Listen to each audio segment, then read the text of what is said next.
এই জিলহজ মাসের প্রথম দশকে ইসলামের দুটি গুরুত্বপূর্ণ ইবাদত সম্পূর্ণ হয়। তার ভিতরে একটি হচ্ছে হজ এবং দ্বিতীয়টি হচ্ছে কুরবানি। প্রথমটি হচ্ছে হজ, যেটি ইসলামের ফরজ রুকুন। এই হজের ফজিলতের ব্যাপারে রাসূল সাল্লাল্লাহু আলাইহি সাল্লাম একাধিক কথা বলেছেন। আবু হুরায়রা রাদিয়াল্লাহু তাআলা আনহু বলেন, রাসূল সাল্লাল্লাহু আলাইহি ওয়াসাল্লাম বলেছেন, মান আতা হাদাল বাইতা ফালাম ইয়ারফুস ওয়ালাম ইয়াফসু রাজা কামা ওয়ালাদাতুহু উম্মুহু। কোনো ব্যক্তি যদি হজ করার উদ্দেশ্যে কাবা ঘরে আসে এবং ফালাম ইয়ারফুস ওয়ালাম ইয়াফসু, এই কাবা ঘরে হজ করতে এসে কোনো অশ্লীল কথাবার্তা বলল না এবং বিভিন্ন ধরনের পাপাচার থেকে বিরত থাকলো, সেই ব্যক্তি হজ করে ওইভাবে ফিরে যায় যেভাবে একজন মা তার ছোট সন্তানকে জন্ম দেয়। অর্থাৎ মায়ের গর্ভ থেকে যখন কোনো বাচ্চা জন্মগ্রহণ করে তখন সে নিষ্পাপ থাকে, তার কোনো পাপ থাকে না। ঠিক কোনো ব্যক্তি যদি হজ করতে যায় এবং হজ যদি কবুল হয়ে যায় তাহলে ছোট বাচ্চার মতো নিষ্পাপ হয়ে সে বাড়ি ফিরে আসে। সহিহ মুসলিম 3182 নম্বর হাদিস। তাহলে হজের অনেক গুরুত্ব রয়েছে। এই হজ সম্পাদন করতে গিয়ে হাজিদেরকে আরাফার মাঠে অবস্থান করতে হয়। হাজিরা 9 জিলহজ মাসের 9 তারিখে তাদেরকে আরাফার মাঠে উপস্থিত হওয়া, এটি হচ্ছে হজের একটা রুকুন। কোনো হাজি যদি আরাফার মাঠে না যায় তাহলে তার হজ বাতিল, তার হজ হবে না। একথা রাসূল সাল্লাল্লাহু আলাইহি সাল্লাম বলেছেন, আল হাজ্জু আরাফাত, আল হাজ্জু আরাফাত, আল হাজ্জু আরাফাত। অর্থাৎ হজ হচ্ছে আরাফার মাঠে অবস্থান করা, হজ হচ্ছে আরাফার মাঠে অবস্থান করা। তিনি 3 বার এই কথা বলেছেন। হাদিস তিরমিজি 2975 নম্বর হাদিস। তাহলে হাজিদেরকে আরাফার মাঠে 9 জিলহজে তাদেরকে উপস্থিত হতে হয়। তো তারা যখন এই আরাফার মাঠে অবস্থান করে, ওই দিনটা হচ্ছে সবচেয়ে গুরুত্বপূর্ণ দিন। ওই দিনই হাজিদেরকে ক্ষমা করে দেওয়া হয় এবং আল্লাহ তাআলা তাদের নিকটবর্তী চলে আসে। আয়েশা রাদিয়াল্লাহু তাআলা আনহা বলেন, রাসূল সাল্লাল্লাহু আলাইহি সাল্লাম বলেছেন, মা মিন ইয়াউমিন আকসারা মিন আইয়ুতিকাল্লাহু আযওয়াজাল্লাহ ফিহি আবদান আও আমাতাম মিনান নার। আরাফার দিন আল্লাহ তাআলা হাজিদেরকে বা মানুষদেরকে, যত মানুষদেরকে জাহান্নাম থেকে মুক্ত করেন, পৃথিবীতে এমন কোনো দিন নাই যেই দিন আল্লাহ তাআলা মানুষদেরকে এতটা জাহান্নাম থেকে মুক্ত করে দেন। আল্লাহ তাআলা তার বান্দা বান্দীদেরকে জাহান্নাম থেকে সবচেয়ে বেশি মুক্ত করেন এই আরাফার দিনে। এরপরে রাসূল সাল্লাল্লাহু আলাইহি সাল্লাম বলেন, ওয়া ইন্নাহু লা ইয়াদুনু, আল্লাহ তাআলা হাজিদের নিকটবর্তী চলে আসেন। সুম্মা ইবাহি বিহুমুল মালাইকা, এরপরে ফেরেশতাদের সামনে গর্ব করেন, হাজিদেরকে নিয়ে গর্ব করেন, তাদের আলোচনা করেন এবং বলেন, ওয়া ইয়াকুলু মা আরাদা হাউলাই, আজকে আমার বান্দা বান্দীরা কি চায়। এ হাদিস সহিহ মুসলিমে পেয়ে যাবেন 3179 নম্বর হাদিস, নাসাই 3003 নম্বর হাদিস, শহীদ তারগিব 1154 নম্বর হাদিসে অতিরিক্ত রয়েছে, ইশহাদু মালাইকাতি, আল্লাহ তাআলা ঘোষণা করে বলেন, হে ফেরেশতারা তোমরা সাক্ষ্য থাকো, কাদ গাফারতু লাহুম, আজকের দিনে আমি তাদেরকে ক্ষমা করে দিলাম। সুবহানাল্লাহ। তাহলে হাজিরা আরাফার মাঠে অবস্থান করে সেই দিন আল্লাহর কাছে যা চাই তাদেরকে তাই দিয়ে দেওয়া হয়। তারা জীবনের পাপগুলো ক্ষমা চাইলে সমস্ত পাপ ক্ষমা করে দেওয়া হয়। তাহলে আমরা বলছিলাম এই আরাফার দিন হাজিদের জন্য একটি গুরুত্বপূর্ণ দিন। রাসূল সাল্লাল্লাহু আলাইহি সাল্লাম বলেন, খায়রুদ দুআ দুআ ইয়াউমি আরাফা, সবচেয়ে শ্রেষ্ঠ দোয়া হচ্ছে আরাফার দিনের দোয়া।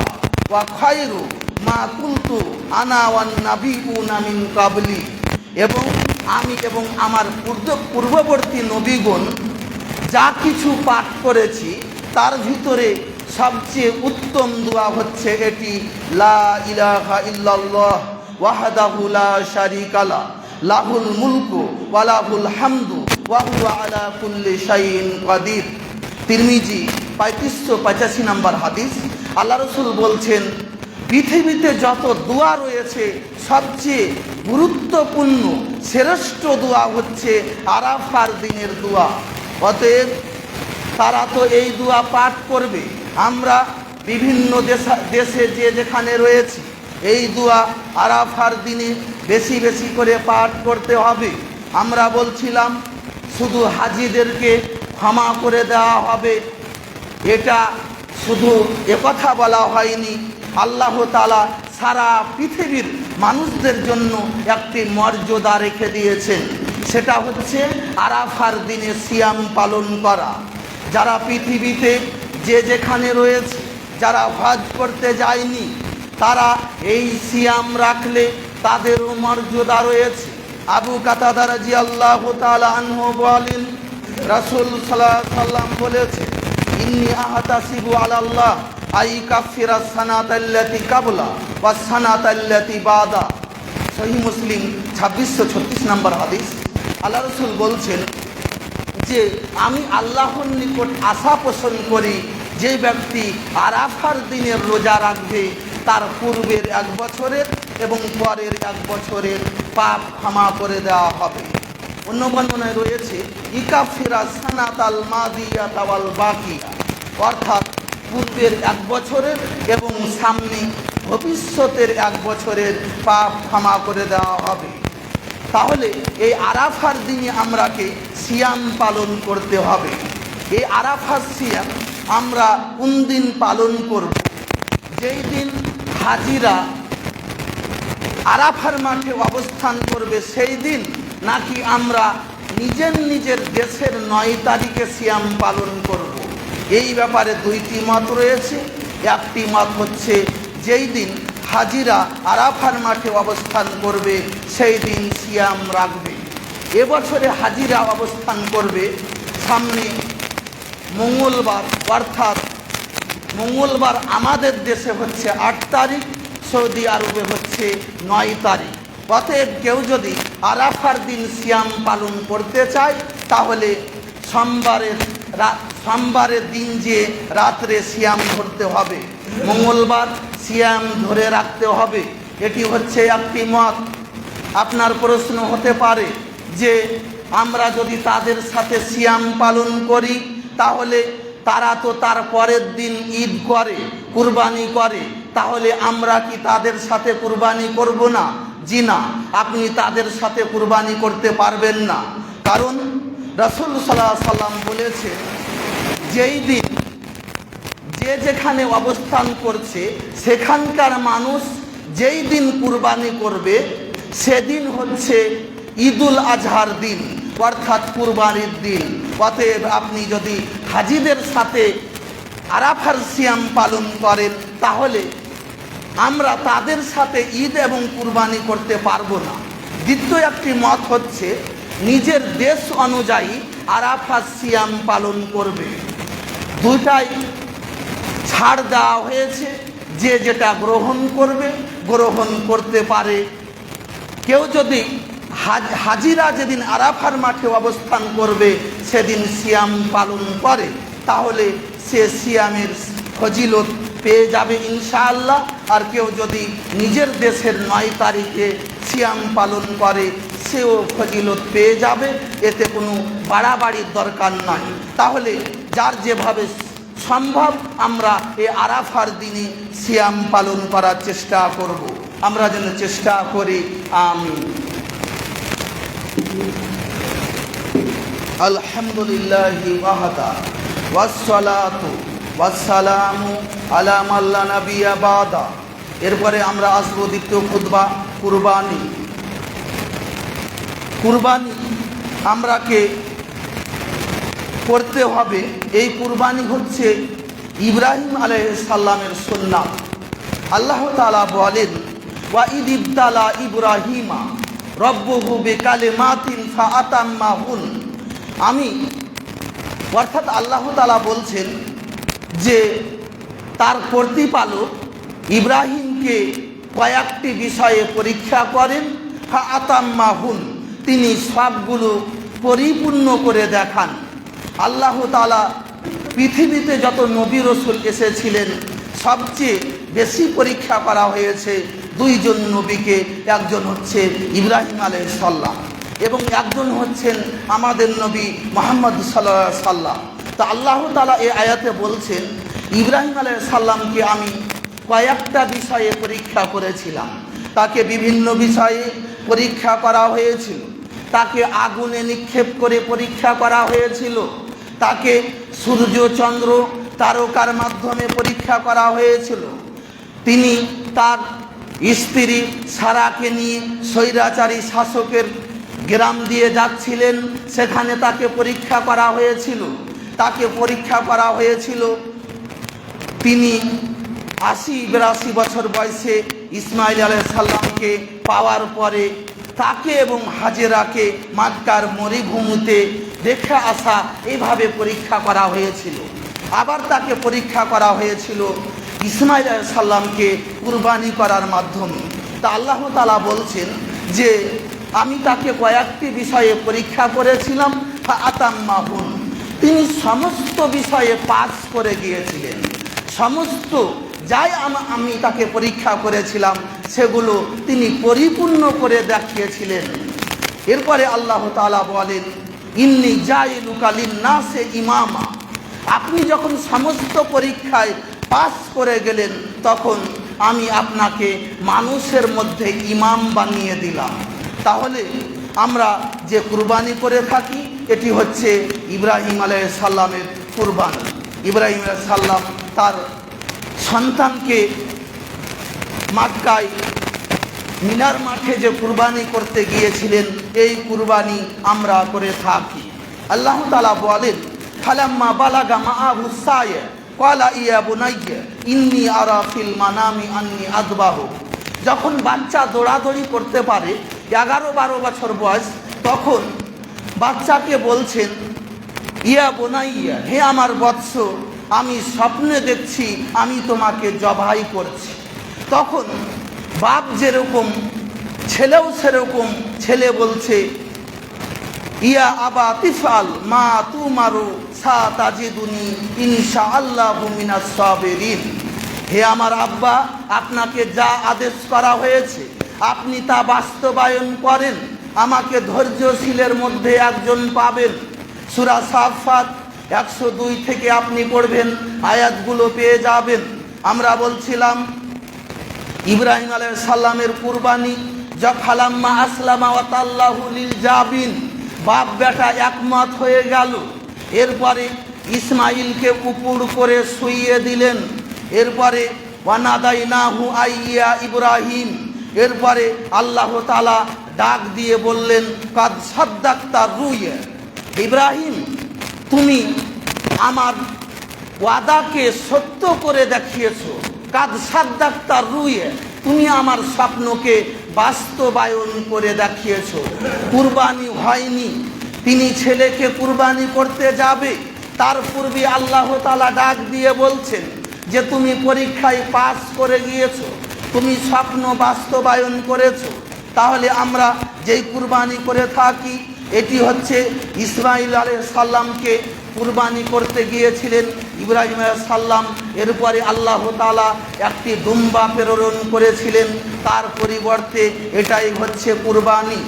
আমরা বলছিলাম যে কুরবানি করার সময় আপনাকে নিয়াত শুদ্ধ করতে হবে। আপনার নিয়াত, আপনার অন্তর যদি শুদ্ধ না হয়, আপনার অন্তর যদি পরিষ্কার না হয়, তাহলে আপনার কুরবানি কবুল হবে না। আপনার অন্তরে যদি থাকে আমি যত বড় গরু কুরবানি দিব আমি মাংস বেশি পাবো, অথবা আমাকে মানুষ বলবে এই লোকটা সবচেয়ে বড় কুরবানি দিয়েছে, মানুষকে দেখানোর জন্য যদি কুরবানি হয়, গোশত খাওয়ার জন্য যদি কুরবানি হয়, অহংকার করার জন্য যদি কুরবানি হয়, এই কুরবানি কিঞ্চিত পরিমাণও আল্লাহ তাআলার নিকটে কবুল হবে না। আল্লাহ তাআলা বলেন লা ইয়ানালাল্লাহা লুহুমুহা ওয়ালা দিমাউহা, আল্লাহ তাআলার নিকট কুরবানির গোশত এবং রক্ত পৌঁছায় না। ওয়ালাকি ইয়ানালুহু তাকওয়া মিনকুম, আল্লাহ তাআলার নিকট তোমাদের তাকওয়া, তোমাদের ভিতরে কার কতটা অন্তর পরিশুদ্ধ রয়েছে এটাই আল্লাহর নিকট পৌঁছায়। আবু হুরায়রা রাদিয়াল্লাহু তাআলা আনহু বলেন রাসূল সাল্লাল্লাহু আলাইহি সাল্লাম বলেছেন ইন্নাল্লাহা লা ইয়ানজুরু ইলা সুওয়ারিকুম ওয়া আমওয়ালিকুম, নিশ্চয় আল্লাহ তাআলা তোমাদের চেহারার দিকে দেখে না, কোন মহিলা কত সুন্দর এই দিকে আল্লাহ দেখেন না, কাকে কতটা সম্পদ দেওয়া হয়েছে এই দিকে আল্লাহ তাআলা দেখেন না। ওয়ালাকি ইয়ানজুরু ইলা কুলুবিকুম ওয়া আমওয়ালিকুম, আল্লাহ তাআলা তোমাদের অন্তর এবং তোমাদের আমলের দিকে দেখেন। অতএব আপনার অন্তর যদি শুদ্ধ না হয় তাহলে কুরবানি কবুল হবে না। আল্লাহ তাআলা বলেন ফাসাল্লি লিরাব্বিকা ওয়ানহার, হে মুহাম্মদ আপনি প্রথমে সালাত আদায় করেন, এরপরে কুরবানি করেন। তাহলে আমরা আল্লাহর জন্য, এখানে আল্লাহ তাআলা বলছেন যে আপনি সালাত আদায় করেন আল্লাহর জন্য, আপনি কুরবানি করেন আল্লাহর জন্য। অতএব কুরবানি হতে হবে একমাত্র আল্লাহর জন্য। 2 নম্বর বিষয়, যে যারা বেনামাজি 5 ওয়াক্তের সালাত আদায় করে না এদের কুরবানি কবুল হবে না, এদের শুধু গোশত খাওয়াই হবে। কারণ আল্লাহ তাআলা বলছেন ইন্নামা ইয়াতাকাব্বালুল্লাহু মিনাল মুত্তাকিন, নিশ্চয় আল্লাহ তাআলা মুত্তাকিনদের নিকট থেকে আমলগুলো কবুল করে থাকে। সূরা মাইদা 27 নম্বর আয়াত। যারা 5 ওয়াক্তের সালাত আদায় করে না এরা মুত্তাকি নয়, কারণ আল্লাহ তাআলা বলছেন হুদাল্লিল মুত্তাকিন, কোরআন হচ্ছে মুত্তাকিনদের জন্য হেদায়েত। মুত্তাকি কারা? আল্লাযীনা ইউমিনুনা বিল গায়বি ওয়া ইউকিমুনাস সালাহ, যারা গায়েবের প্রতি ঈমান আনে এবং সালাত আদায় করে। সালাত মানে 5 ওয়াক্তের সালাত, সূরা বাকারা 3 নম্বর আয়াত। তাহলে মুত্তাকি কাকে বলা হয়েছে? মুত্তাকির একটা গুণ আল্লাহ তাআলা বলছেন তারা সালাত আদায়কারী হবে। যারা 5 ওয়াক্তের সালাত আদায় করে না এরা কখনো মুত্তাকি হতে পারে না, এদের কুরবানি কবুল হবে না। কারণ আল্লাহ তাআলা প্রথমে বলেছেন সালাত আদায় করতে, কুল ইন্না সালাতি ওয়া নুসুকি, হে মুহাম্মদ আপনি বলেন যে নিশ্চয় আমার সালাত এবং আমার কুরবানি এবং আমার জীবন এবং মরণ সব কিছু আল্লাহর জন্য। প্রথমে আল্লাহ তাআলা সালাতের কথা বলেছেন। আপনি মনে করছেন আমি জুমার দিন সপ্তাহে 1 ওয়াক্তের সালাত আদায় করব, আমি মুসলমান, আমি কুরবানি দেব, আমার কুরবানি কবুল হবে? জি না, এত সহজ কথা না। যে ব্যক্তি 5 ওয়াক্তের সালাত আদায় করে না সে মুসলিম না। আনাস রাদিয়াল্লাহু তাআলা আনহু বলেন রাসূল সাল্লাল্লাহু আলাইহি সাল্লাম বলেছেন মান সাল্লা সালাতানা ওয়াস্তাকবালা কিবলাতানা ওয়া আকালা জাবিহাতানা ফাদালিকাল মুসলিম। সহিহ বুখারী 391 নম্বর হাদিস।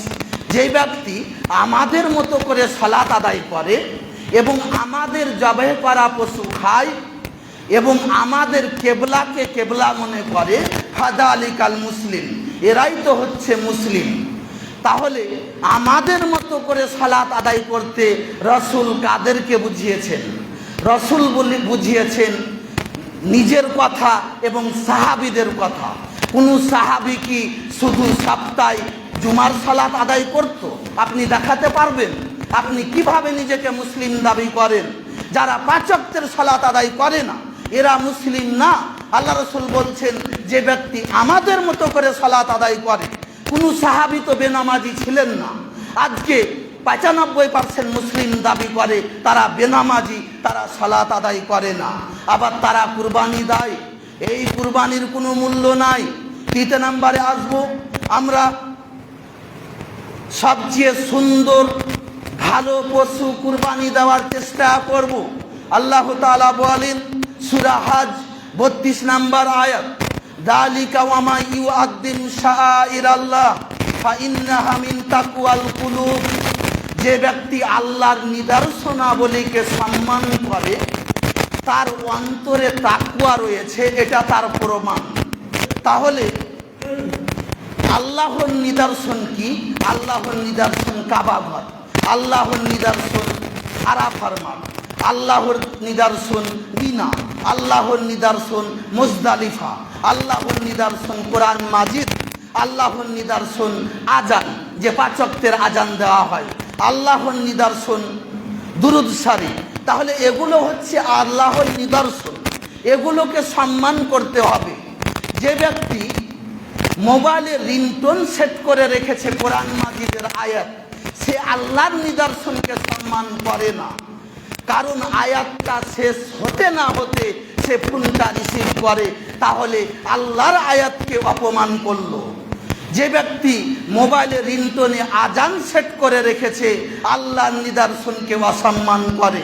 যে ব্যক্তি মোবাইলে রিংটোন সেট করে রেখেছে দুরুদ শরীফ, সেই ব্যক্তি আল্লাহর নিদর্শনকে অসম্মান করে।